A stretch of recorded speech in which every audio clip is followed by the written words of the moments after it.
Alright, good morning class. Today we're going to be doing something new we haven't learned about.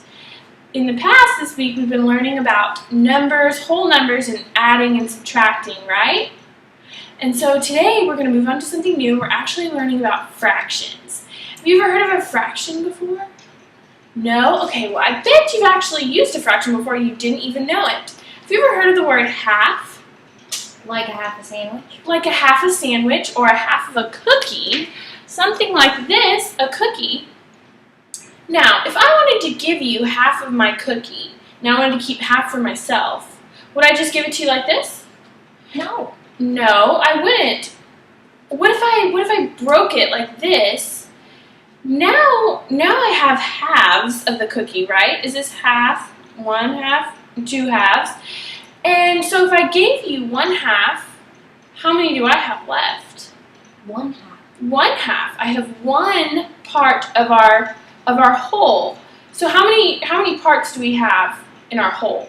Two. Two. And then when I give you one, I still have one of our two left. So I'm going to start by writing out our first fraction of the day. We just did our first and you didn't even know it. So 1, because I'm still holding on to the one part of our whole, which is, how many did we have to begin with? Two. Two. We had two pieces, and then I gave you one. So now I still have one half. So in order to do this, now we have one half I have left, and I've given you one half. Awesome job. All right, so we're going to talk about some words that we use when we talk about fractions. This top part is called the numerator. Just like I had the one part of our two halves, I had one half. So this 1 is the very top, and it's called the numerator. And this part down here at the bottom, this is called the denominator. And denominator is always on the bottom. You can remember this by down has a D sound at the beginning, and denominator is at the bottom. So this part is like our 2. So 2 parts to the whole. 2 parts of the whole cookie, and I had the 1 left. So this is the total parts of the whole, and this is how many you have, or how many we're talking about. So these are just some words, some numerators and denominators. Do you have any questions before we go on? Nope? Okay. Right. So our first fraction that we're going to work with, I would like everybody to take their Play-Doh out of its container, and you can roll it up in a ball, put it on your desk. And then when you do that, you can squish it out to make a circle in your hand. Can everyone see my circle? Awesome. Okay. So we're going to work with the same fraction we did before. So we have one half up here on the board, and we're going to work with it just like we did our cookie. So, if I want to make 2 parts, imagine this is another cookie. If I wanted to make 2 parts of this cookie, how would I do it? Cut it in half. I would cut it in half, exactly. So I would just draw a line down the middle, and I'm just going to break mine. So now I have 2 halves, 2 parts to my whole. Can everyone do that with your Play-Doh? All right, looks good. Okay, now once again, if I wanted to model one half, see right here I have 2 halves, right? Yeah, so if I wanted to model one half, I would actually give this one to you. So now I have one of my 2 halves. This would be one half, the fraction that we were working with to begin with the cookie. Awesome job. Yes, that looks good. Okay, we're going to imagine our Play-Doh this time is a cake instead of a cookie. It's a round birthday cake. So imagine that you and your family, all included, are four of y'all, and you have to share this cake between the 4 of you guys. How many pieces do we need to cut it into? 4. 4 pieces. Okay, so I'm going to do it just kind of like I did my half, and then I'm also going to cut it this way. So I'm just going to break it up into 4 pieces, like 4 pieces of cake. All right. Now everyone, you guys can be working along with me with your Play-Doh as well. Okay. Now, if I wanted to model 4/4 of a cake, I definitely have it because I have 1, 2, 3, 4 out of my 4 parts of a whole. So if I wanted to model 4/4, if that was the fraction that I was looking for, then I would have it right here. But what if, for me, if I was sharing this with my family and I took my piece of cake first, so I ate my piece of cake, then how many would I have left? How many pieces of cake do I have left? 1, 2, 3. I have 3 pieces of cake left. So I don't have 4 pieces left, I have 3. So 3 out of my 4. So we're going to write a fraction for that. I want everyone to still be working on that. All right, so we're going to model that fraction that we just had. So we had this circle, right? The circle cake. I'm going to draw it up here since I don't have my Play-Doh anymore. This is our cake, but I took away this piece right here, so we said we had 1, 2, 3 pieces left, right? All right, so what number is going to go on top when we write our fraction? 3. 3, because that's how many we have, right? So we're going to have 3 up here, and then we're going to draw our fraction bar. And then what's the number on the bottom? What is it called? The Denominator, exactly. Okay, and that's how many parts to our whole that we have. So all together, how many parts to our whole do we have together before I ate my piece of cake? 4. We have 4, exactly. So 4 is going to go on the bottom. So our fraction is now 3 over 4, or we can call it 3/4. All right? Awesome job, and I see that you made that with your Play-Doh as well. All right, we're going to move on to our next example. So for our last example of working with our Play-Doh and modeling some fractions, we're going to do 1/3. So I'm going to go ahead and write this up here first. So our numerator, our number on top, the pieces that we have, or that we're focusing on, is 1. Here's our fraction bar, and then our denominator is on the bottom, and that's how many parts to a whole, how many parts total. So 1/3 looks like this, a 1 in the numerator position and a 3 in the denominator position. So how do you think we would model this 1/3? What do you think? 3 pieces. 3 pieces. Oh, that's a great start. Okay, you're right. So we would divide this into 3 equal pieces. And that's sometimes a hard thing to do. We need to make sure that's pretty important, because if we were going back to the cake example and I want to divide this cake up in 3 even pieces, but this piece is a lot bigger than the piece that you get, you wouldn't really be happy about that, would you? Exactly. So we need to make sure when we're dividing up our fractions that we need to make our pieces very even, because otherwise we're not modeling the correct fraction. Okay, so I have 3 pieces left.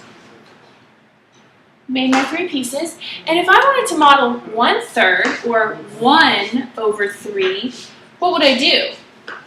Would I take 1 piece away? Would that be 1/3? What would this be? 2/3. 2/3, you're right, because I still have 2 of my 3 pieces. So this fraction would actually be 2/3, not 1/3. So what would I do if I wanted to make this 1/3? What should I do? Take it away. Take another one away, right. So I have 1/3, I still have 1 of my 3 pieces left. So I have 1 of 1, 2, 3 pieces left. Awesome job, class. So I'm going to walk around and make sure we all have gotten this and all of our pieces are equal, because we need to make sure we're modeling the correct fractions. All right, great job, guys. All right, class, you guys have been doing so well. We're going to move on to our next activity. Before we do, does anybody have any questions? No? Okay, awesome. All right, well, I'm going to start passing out our handout today of what we're going to work on today. All right, and I have my example up here that I'm going to show you guys. So the first thing that we're going to do on this activity is you're going to pick 3 crayons from your desk. So I want you to go ahead and do that while I'm getting this set up. Just pick 3 crayons, 3 different colors, only 3, and get them out. All right, looks like everybody's got that under control. Okay, 3. I'm going to show you what I did already so far. So this is mine. You all have the same circle in front of you, just like we were working with our Play-Doh. It's all cut up. This circle's cut up into different pieces. In fact, there's 8 of them. Let's count them together. 1, 2, 3, 4, 5, 6, 7, 8. So our circle is divided up into 8 even pieces, just like the cookie or like the cake we were talking about. 8 parts to our whole. Okay, so since I've done that, I'm going to show you guys these divisions a little bit stronger so you guys in the back of the class can see it. So these are 8 parts to our one whole right here. So what you're going to do is you have a blank one. I've already colored mine in. You're going to pick 3 different colors and you're going to color yours however you want. Okay, so you can, yours may look like this or yours may not, but you have to use 3 colors. You have to use all of them, but you don't have to pick a certain number for each one. So what you're going to do is once you color them, see I picked pink and purple and blue, and I colored most of mine blue and then colored some pink and one purple. So what you're going to do after you've gotten them colored is you're going to see underneath that it has a little box down here. And it says it's going to have some blanks. So I've already filled mine in. So what we're going to do is we're going to make fractions with the coloring we've done. So our parts to a whole is we have 2 out of 8 are pink. So if we count the pink right here, can we count it together?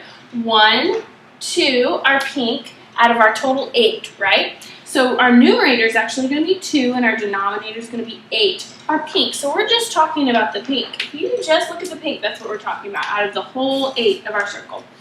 So 2 out of 8 are pink, and then we make our fraction in the little box next to it. And you're going to move on, you're going to finish all the way around your circle, and you're going to talk about each color. So you have 3 different lines. So you're going to talk about the first color you chose, the second color you chose, and the third color you chose. And then afterwards, we're going to come back together and talk about what we learned. So I'm really confident you guys can do this. You've been working really hard. All right, I'll be walking around helping everybody out with all your problems. Okay, class, so can you tell me what we've been talking about today? The denominator. We did talk about denominators. We also talked about numerators, but numerators and denominators are just words that we use to talk about what? Fraction. Fractions. Great job. Yeah, we were talking about fractions today, and we're going to keep talking about fractions for a long time. So, now that you mentioned denominators, what is a denominator? Down. Down. It's on the bottom. So if we take this off, we're going to show our fraction 1/3. And is this the denominator? No. This is the denominator, right? Because it's on the bottom. And it shows how many parts we have all together. So if I were to show you this fraction, right here we have 1/3.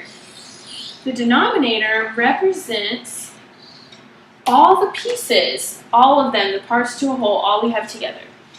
And our numerator represents the pieces that we have, or the one that we're specifically talking about. So if we were talking about this piece, that would be 1 out of our 3 equal parts. Awesome. And so we've talked about our numerator, we've talked about our denominator. So can anyone tell me, I know you guys are smart, so I know you can use your brains on this one. Can anyone give me an example or a definition in your own words of what a fraction is? 2/4. 2/4 is a great example. That's a great idea. And what I was actually looking for the term that fraction is a part of a whole. It's just a different way to write our numbers that's just part of a whole number. So we've been talking about whole numbers and adding and subtracting. This is just a different way to write it. So it's parts of a whole is what we're talking about when we talk about fractions. All right, okay, so for our last little bit before we leave, can anyone think of an example or something, a way you would use fractions in real life? A sandwich. A sandwich, okay, so imagine you have a sandwich that looks like this. So we were talking about circles today, but this is your sandwich. And you wanted to tell your mom how much of your sandwich you wanted to eat just then. If you had to tell her, you would say, I want to eat 1/2. So we would have to use fractions to tell her to cut that sandwich in half and only eat 1 bit of that sandwich. And so that would actually make this fraction 1 out of our 2 parts. 1, 2. Can we choose this 1 piece out of our 2 parts?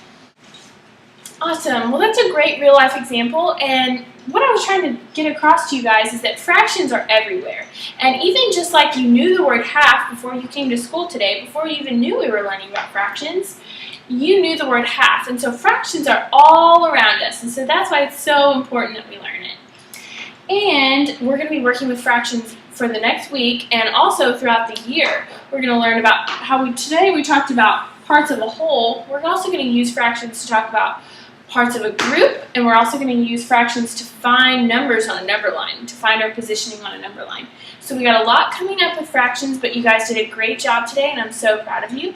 Thank you for being great listeners, and we will see you tomorrow.